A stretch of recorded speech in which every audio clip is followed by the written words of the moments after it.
Assalamualaikum warahmatullahi wabarakatuh. Apa kabar saudara? Senang bisa menjumpai Anda kembali dalam Sapa Aceh. Mudah-mudahan Anda dalam kondisi yang sehat untuk bisa bersama dengan kami dalam 30 menit ke depan. Nah, untuk Sapa Aceh kali ini kita akan membahas tentang karir kartunis di Aceh. Nah, saudara, seni rupa khususnya karikatur itu apakah memiliki potensi yang besar sebagai peluang industri kreatif di Aceh?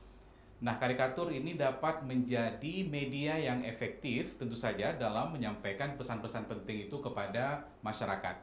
Apalagi di tengah kemajuan teknologi dan semakin terbukanya pasar global melalui media sosial dan juga platform digital, tentu saja seniman karikatur di Aceh kini memiliki kesempatan untuk bisa menjangkau pasar internasional. Jadi selain karikatur juga dapat dimanfaatkan dalam berbagai sektor industri seperti pariwisata, media, dan juga hiburan, baik sebagai ilustrasi, desain, produk, maupun juga sebagai alat kampanye. Nah, bagaimanakah peluang bisnis ini di Aceh? Apakah bisa menjanjikan atau tidak? Nah, untuk menjawab itu semua, kita akan berbincang bersama dengan seorang kartunis, Iya, Firman Syah, atau di dunia seni rupa itu sering dipanggil dengan Olex. ya Ya, itu betul nama Olex kan namanya? betul betul itu nama panggungnya lah. Nama Jadi panggung. nama saya yang awalnya eh, memulai untuk menjadi kartunis di sebuah media di Aceh. Kemudian saya menggunakan nama Olex dan nama itu melekat dan terkenal lah. Oke. Jangan-jangan mertua pun nggak tahu nama aslinya. Bisa jadi ya. Iya iya betul. Oke, oleh kita bicara Ya. soal seni karikatur di Iya. Aceh gitu. Dan ini terdengar tadi bahwa semakin berkembang gitu. Iya. Tetapi apakah profesi karikatur atau ilustrator di Aceh ini apakah memang menjanjikan dari sisi bisnis seperti yang sudah Anda lakukan ya selama ini? Mungkin bisa cerita Iya. sedikit termasuk latar belakang kemudian memulai karirnya di dunia ini gitu, Pak. Iya. Latar belakang sih lebih karena saya hobi menggambar. Saya hobi menggambar, hobi desain, hobi foto juga. Jadi pada masa-masa tahun 2008-2009 itu mulai bangkit karikatur.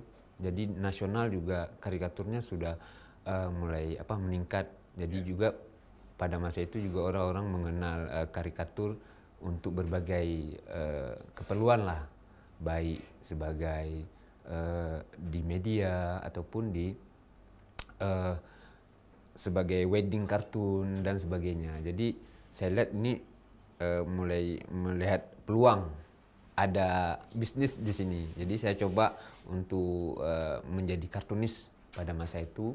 Kemudian sampai sekarang saya tetap masih meneruskan menjadi kartunis. Kemudian saya juga coba membuat ilustrasi, mulai dari ilustrasi untuk media online, kemudian ilustrasi untuk keperluan animasi dan sebagainya, seperti itu. Jadi tahun berapa mulai belajar untuk coret-coret gitu sehingga bisa jadi dulu kan kita manual ya, Iya iya, nggak digital iya iya. seperti sekarang gitu. Saya memulai digital, mulai gambar digital tahun 2006. Tahun 2006 saya sudah mulai membeli pen tablet, namanya pen tablet. Dia alat untuk menggambar yang kita gambar tapi ngelihatnya ke komputer. Jadi awalnya saya memang hobi menggambar sih. Dari kecil saya memang hobi menggambar Kalau kan. ada hobi itu kayaknya Iya. nggak mungkin bisa buat betul karikatur betul. dan sebagainya, Sulit, kan, agak gitu. sulit. Jadi karena saya sudah ada basic menggambar, kemudian saya coba mencari menggambar dengan namanya, lebih menghemat waktu lah. Iya, Jadi iya. saya coba menggambar digital. Kemudian saya pikir wah ini seru juga menggambar digital kan, dan peluangnya juga banyak gitu. Maksudnya kita bisa bisa cepat kerja lah. Kalau dulu kita menggambar manual, scan, kemudian kita dari scan kita perbaiki, kita warnain lagi. Jadi itu waktunya terlalu banyak habis kan. Jadi saya coba beli pen tablet digital, itu sangat-sangat menghemat waktu. Berarti hitung-hitungan sudah berapa tahun itu? Saya memulai, kalau desain saya tahun 2004-2003 sudah mulai belajar desain. Tapi kalau khusus saya gambar digital tahun 2006, karena saya mulai membeli pentablet itu tahun 2006. Jadi hampir lebih kurang 20 tahun lah. Ya, berarti dengan puluhan tahun itu menurut Oleg ini menjanjikan berarti itu dari sisi perjalanan ini jadi bisnis sampai sekarang gitu kan? Iya. Kalau dari segi bisnis banyak sekali cabang-cabang dari ilustrasi ini, kebutuhan ilustrasi ini semakin perkembangan zaman kayak sekarang ini semakin banyak dibutuhkan. Baik itu di perfilman, di event, di di kegiatan-kegiatan dan sebagainya, itu sangat besar. Apalagi sekarang peluang untuk menjual secara online itu juga terbuka lebar di dunia yang serba online sekarang. Oke, bicara di Acehnya sendiri itu gimana? Karena kalau kita lihat mungkin di kota-kota besar atau di kota-kota lain mungkin bidang ilustrator ini karikatur mungkin berkembang gitu. Di Aceh bagaimana? Saya lihat di Aceh 5 tahun terakhir ini sangat berkembang. 5 tahun terakhir, kalau dulu-dulu itu ada tapi lebih senyap, lebih landai. Maksudnya mereka ada tapi tidak terlihat. Sembunyi gitu. Tidak Sembunyi, berani menampilkan karyanya atau karyanya ada tapi kita nggak tahu orangnya yang mana gitu maksudnya. Jadi mereka lebih ke menjual ke online ataupun apa. Jadi kita nggak tahu ini karya siapa. Di Aceh sendiri itu termasuk banyak ilustratornya. Banyak sekali ilustrator di Aceh. Tetapi kita nggak tahu karena wadah di Aceh ini kan sedikit. Jadi sangat sedikit. Jadi mereka mencoba untuk menjual karya-karya mereka keluar. Jadi mereka di-hire oleh orang-orang perusahaan di luar, tapi kerjanya di Aceh. Artinya wadah itu apa? Organisasi kah atau media mereka menuangkan ide-ide mereka gitu? Kalau di Aceh ini kan wadah untuk membuat ilustrasi, misalnya kayak kegiatan kan kita sangat jarang di Aceh, jarang sekali. Kegiatan yang soal ini ya? Gitu? Iya, misalnya kayak pameran karikatur. Saya perasaan ini kalau tidak salah selama 20 tahun terakhir yang buat pameran karikatur di Aceh itu baru saya. Tahun 2009 di IT Center. Itu pameran karikatur nasional. Jadi sepertinya baru itu dibuat pameran karikatur nasional lah. Nah, dan setelah itu senyap. Nah, jadi kalau di sini juga karena kita kesulitan yang pertama mencari sponsor sulit. Kemudian dari program-program pemerintah yang menyasar ke ilustrasinya kurang. Paling kita di sini pameran lukisan dan sebagainya. Tapi bidang-bidang lain yang berhubungan dengan ilustrasi agak kurang. Jadi kalau banyak tantangan begitu, teman-teman bergerak gimana dong supaya dia lebih bisa muncul, karya-karyanya bisa lebih banyak dipublish, dan bahkan nanti mungkin nextnya adalah ada pameran besar yang itu buat wadahnya teman-teman perupa gitu. Kalau sekarang mereka lebih mereka kurang nampil lah, karena memang kayak saya bilang tadi mereka nggak ada wadahnya kan, maksudnya nggak ada kegiatan, nggak ada wadah dan sebagainya. Kalaupun misalnya pekerjaan, ya mereka punya pekerjaan sendiri. Misalnya mereka bekerja di studio, tapi studionya di luar. Tapi mereka untuk menampilkan karyanya di Aceh itu jarang. Tapi mereka punya karya, tapi karya itu tidak artinya mereka jual keluar gitu. Ya, baik ke nasional maupun ke internasional. Banyak, saya tahu beberapa orang yang misalnya kayak komikus. mereka buat komik, tapi komik dia juga selain di Aceh juga buat komik untuk luar, untuk baik di Pulau Jawa dan sebagainya. Jadi karya-karya anak Aceh ini banyak yang keluar istilahnya. Seperti itu. Iya, iya. Oke, Oleg, nanti kita ngobrol lagi. Siap. Karena sepertinya memang tantangan dihadapkan oleh seniman karikatur ini seperti yang diceritakan tadi, tapi di balik tantangan peluang juga ada, gitu kan? Apalagi saat ini di tengah teknologi berkembang pesat, adakah ruang untuk bisa kembali lebih banyak tampil? Ini kita akan jawab itu. Dan saudara, kita jeda dulu sebentar, nanti kita akan kembali lagi di Sapa Aceh. Tetap bersama kami.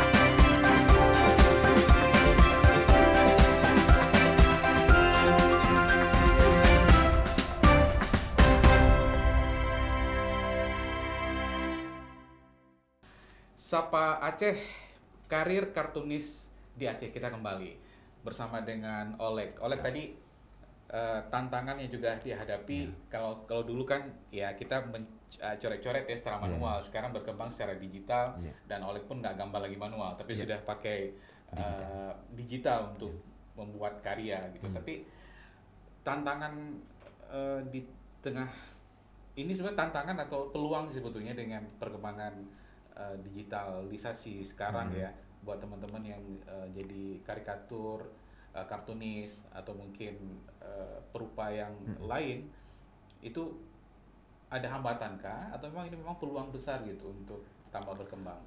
Hambatan sebetulnya kalau dibilang hambatan ataupun tantangan, yang menjadi hambatan ataupun tantangan itu malah kalau di apa namanya di dunia yang digital, yang di saat ini yang digitalisasi ini, itu AI. Oh, itu jadi musuhnya gitu. Kalau dibilang musuh juga enggak juga, bisa jadi kawan juga, maksudnya kan. Kita bisa mencari ide di AI dan sebagainya. Tapi kan dengan penggunaan AI yang apa namanya, yang banyak AI sekarang itu menjadi kalau dibilang apa namanya musuh, enggak juga. Lebih ke tantangan lah. Ya? Tantangan. Karena ada AI, gimana harus semakin... Iya, jadi kita harus semakin AI seperti ini. Jadi kita harus mampu untuk membuat karya kita ini lebih bagus. Jadi punya ciri khas. Jadi AI itu apa namanya ya? Kalau kita punya ciri khas dan orang mengenal ciri khas kita, pasti kita mampu untuk melewati ataupun tidak bergantung dengan AI. Biar nggak sama dengan AI, mungkin pemirsa juga pengen tahu ciri khas Oleg sebetulnya yang kayak gimana sih? Ya karena nanti ini AI juga jadi sama dengan Oleg kan gitu. Ya, kalau saya lebih ke kartun. Kalau karikatur saya kasih nampak prosesnya.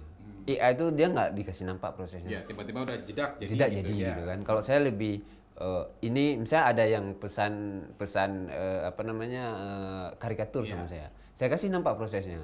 Saya kasih nampak dari sketsa awal, kemudian dari sketsa awal tuh menjadi outline, dari outline saya pewarnaan sehingga sampai jadi seperti inilah. Jadi mereka mengetahui bahwa apa yang saya kerjakan itu bukan AI, bukan hasil dari AI.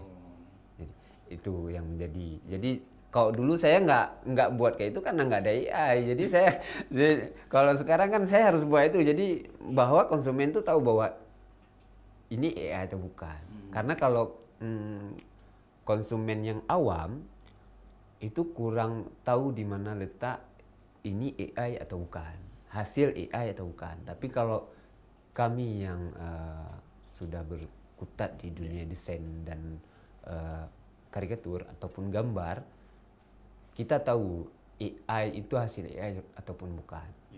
Karena dia AI itu punya ciri khas seperti pewarnaan, warnanya yang terlalu perfect lah. Jadi malah kalau sekarang semakin perkembangan zaman semakin sulit sih untuk menilai yang mana AI ataupun bukan. Tapi sebagai kartunis atau pembuat karikatur gitu, mengedukasi nggak ke publik gitu AI bagaimana, hasil karya teman-teman itu bagaimana, jangan nanti walaupun tadi diceritakan dalam proses ya, tapi edukasi ke masyarakat bahwa mungkin ya kita lebih menggunakan produk kartunis karikatur tidak dengan AI gitu. Kalau saya lebih edukasinya lebih ke masyarakat, hargailah karya asli.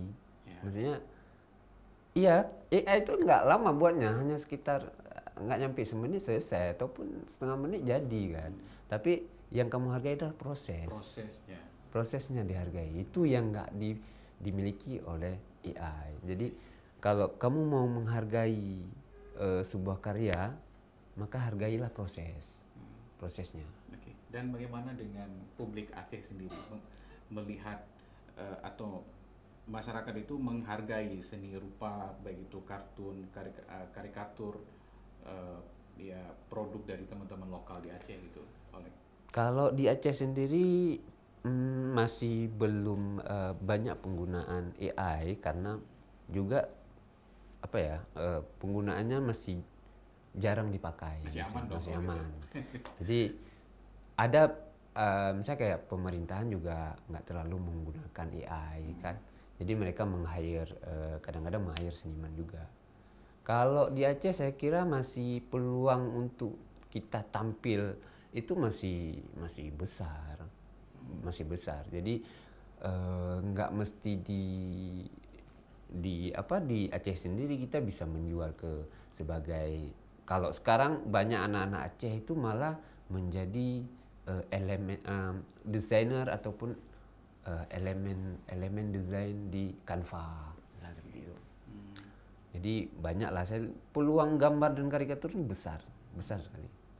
Orderan juga banyak dong ya berarti ya? Kalau untuk dari publik luar Aceh sendiri gitu? Kalau dari Aceh sendiri masih sedikit. Jadi dari luar nih? Ya, kita dari luar. Berarti peluang bisnisnya memang banyak datang dari masyarakat luar. Kalau di Aceh kan kita nggak ada nggak ada sponsorship, misalnya perusahaan besar kita nggak ada. Jadi kita mau cari sponsor sulit. Jadi memang salah satunya kita berharap dari pekerjaan luar. Misalnya kayak kita menjual ke dunia marketplace yang berkembang pesat kan. Kemudian kita bisa bekerja di studio luar tapi remote. Artinya kita bekerja di luar daerah. Misal kita bekerja di studio orang tapi kita remote. Kita bisa jual karya kita. Kayak lelaki tidak bercerita tapi menghasilkan terus gitu kan? Iya betul. Duduk di kamar nggak pindah-pindah, tiba-tiba ini kok dia nggak keluar dari rumah nih tapi ada penghasilan. Iya. Tapi persepsi masyarakat kita gimana, Lex, melihat kayak profesi kayak kalian ini, persepsi di masyarakat kita gimana? Saya kira kalau untuk saat ini sudah mulai terbuka ya. Apalagi di Banda Aceh itu sendiri seniman itu sudah dianggap. Sudah dianggap. Itu poin penting itu ya. Itu dulu paling sudah dianggap. Maksudnya mereka karena sudah ada seniman ini bisa nggak hanya sekedar ngelukis saja kalau untuk saat ini ya, apalagi di bidang ilustrasi, karena ilustrator itu banyak tempat yang dipakai. Di film dia bisa dipakai, di studio desain juga bisa dipakai, kemudian di percetakan juga dipakai dan sebagainya. Jadi memang peluang untuk di Aceh sendiri sebagai ilustrator masih lumayan lah. Oke, selain nasional, ada nggak anak-anak Aceh yang ilustrator, kartunis, dia punya pasar di internasional? Hmm, banyak sekali anak-anak Aceh yang punya pasar di internasional. Contoh, saya salah satu anak Aceh yang mau pameran di Manila. Oh, ya. Ini ada namanya Ruben. Ruben ini akan pameran di Manila.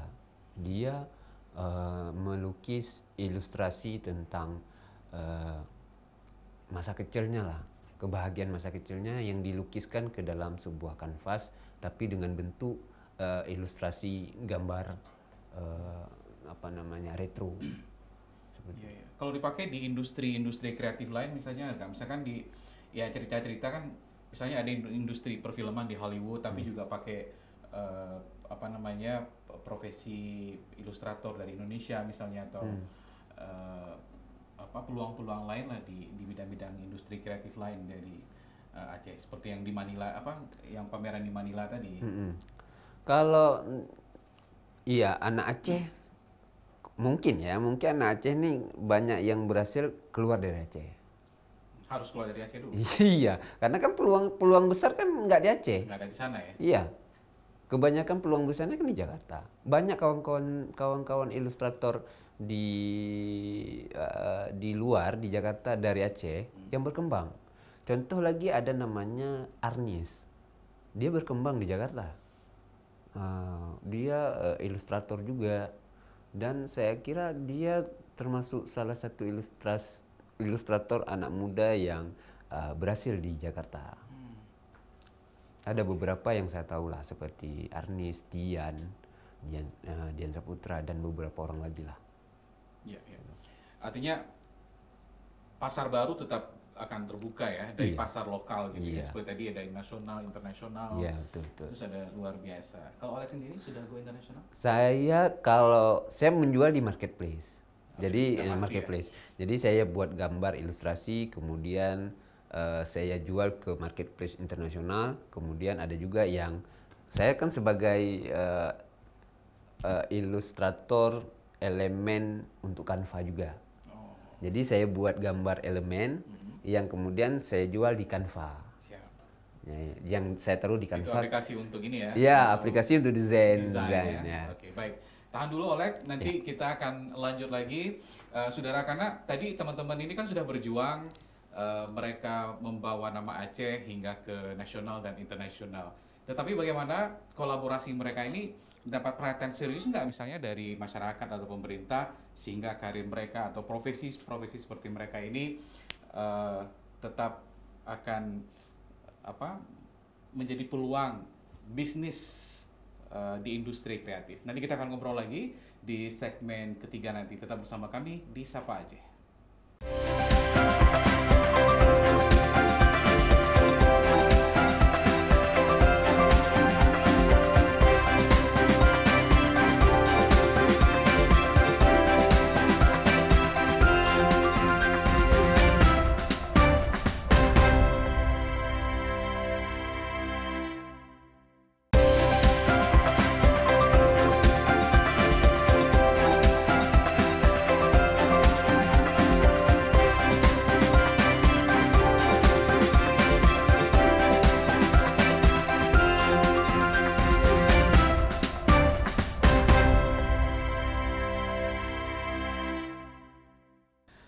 Saudara, saya Mustaja dan Olex masih bersama Anda di Sapa Aceh, masih ngobrol soal peluang industri seni rupa di Aceh, terutama karikatur atau kartunis atau ilustrator, banyak sebutannya di seni rupa. Tadi kalau Olex sudah ceritakan pengalaman Oleh dan kawan-kawan di Aceh bagaimana membangun industri ini sehingga mereka dikenal di nasional dan juga internasional. Tapi oleh kita juga ingin tahu bagaimana dukungan-dukungan lain yang diberikan oleh mitra, baik itu masyarakat, pemerintah. Tadi hukum di awal sudah disinggung ya, tapi penegasan kembali saya kira soal dukungan-dukungan yang diberikan kepada teman-teman di industri seperti ini bagaimana oleh? Kalau dukungan dari pemerintah sekarang ini paling ada beberapa dukungan lah. Misalnya contoh seperti kita nggak bisa kita bilang nggak ada didukung. Yeah, yeah. Kalau ada, ya saya tetap bilang ada. Ada didukung dari segi misalnya membuat komik. Mungkin dari saya sudah dua atau 3 tahun ini sudah sering membuat komik pemerintah. Artinya ilustrasi tadi ataupun gambar tadi yang dijadikan menjadi sebuah komik anak lah. Itu, dan saya berharap itu dipakai anak-anak Aceh. Artinya kalau bisa pemerintah jangan menggunakan ilustrator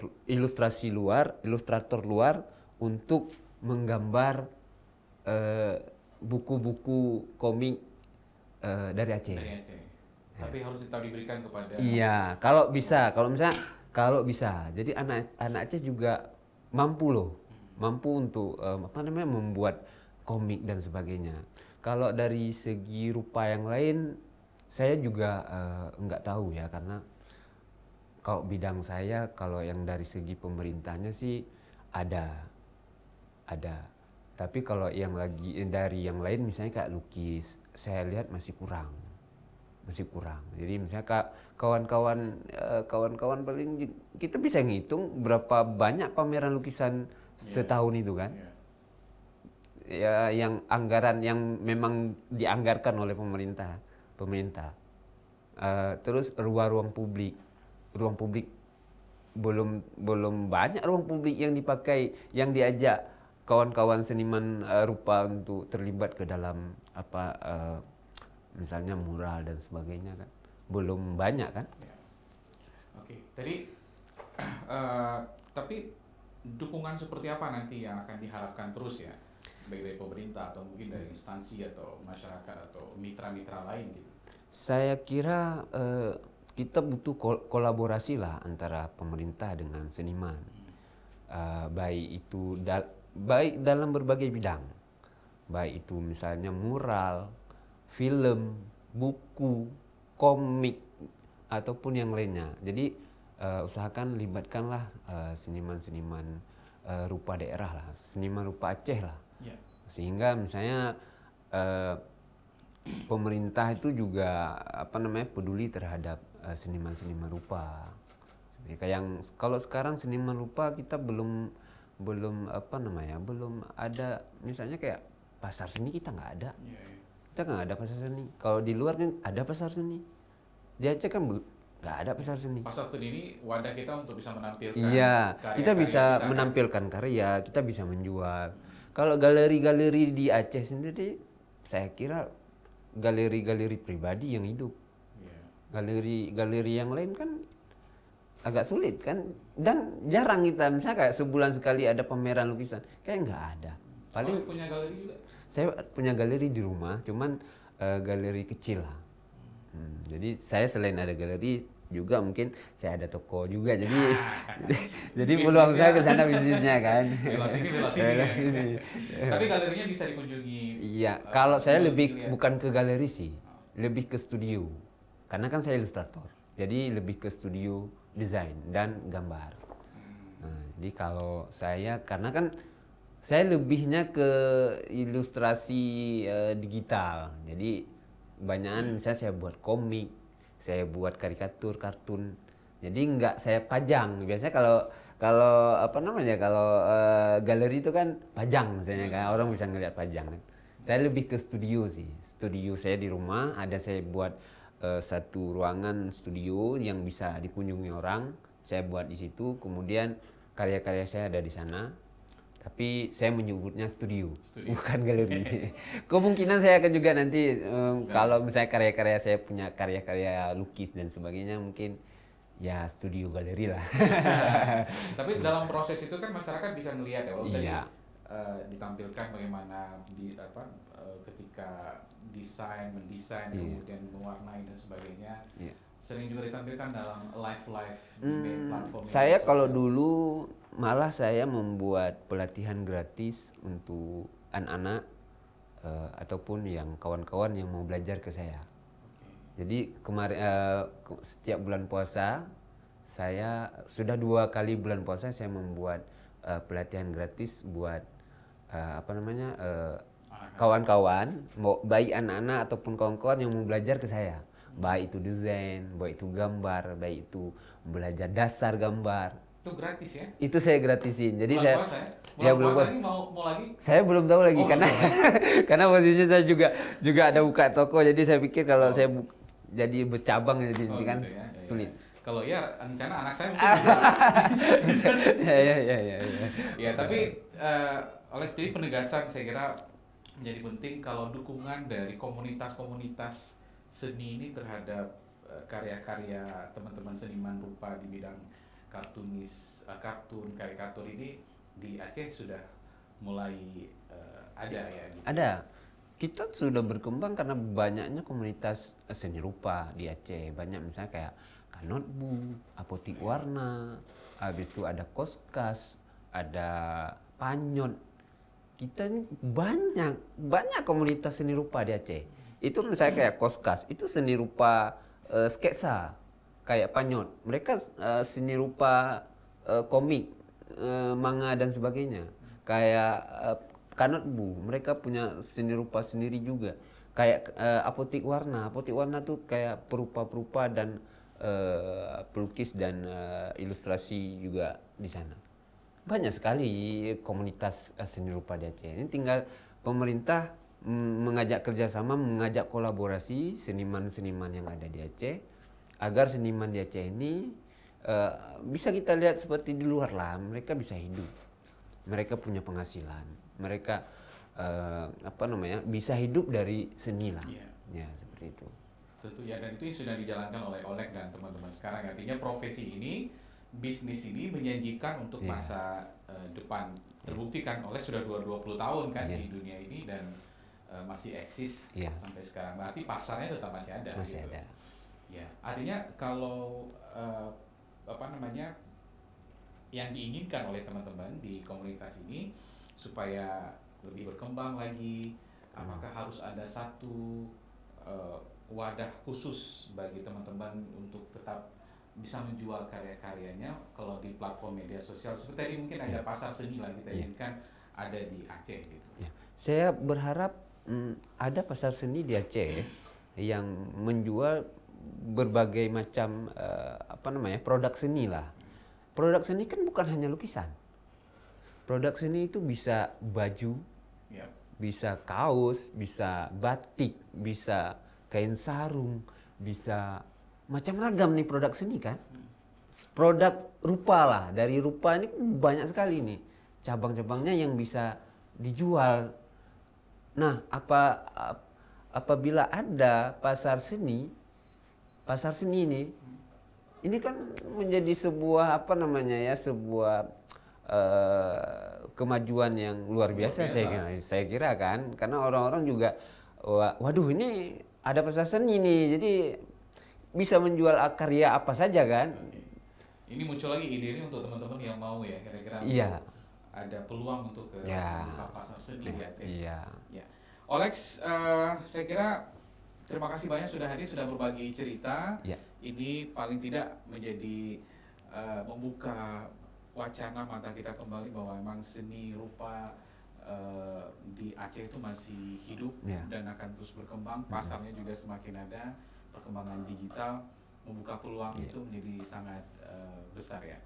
Next satu sedikit aja, apa proyek besar yang ingin Oleg garap gitu untuk kali ini? Kalau untuk saat ini saya belum ada kepikiran untuk menggarap proyek besar. Proyek besar saya sih bisnis atau art nih, bisnis atau art nih. Artnya juga. Kalau art saya pingin pemerintah menggait semua seniman rupa yang ada di Banda Aceh untuk memuralkan flyover. Karena flyover kita, jalan flyover Simpang Surabaya itu kan masih banyak cerita dan sebagainya. Itu perindah. Tapi dikolaborasi seluruh seniman yang ada di Kota Banda Aceh. Diajak semua ya. Diajak semua. Jadi jangan itu peluang itu mural besar lah dia bilang kan. Itu kan besar karena memang panjang lah kan. Baik. Untuk bisnis nanti aja lah. Baik, saudara, demikian akhir dari Sapa Aceh kita untuk hari ini. Jangan lupa untuk bisa menyaksikan program Dialog Sapa Aceh ini setiap Senin dan Kamis ya pukul 6.30 pukul 6 waktu Indonesia Barat. Dan insya Allah perbincangan kita akan sangat berguna untuk kita saksikan nanti. Terima kasih sekali lagi. Ya. Yap, kita pamit undur, saudara. Terima kasih. Assalamualaikum warahmatullahi wabarakatuh. Waalaikumsalam.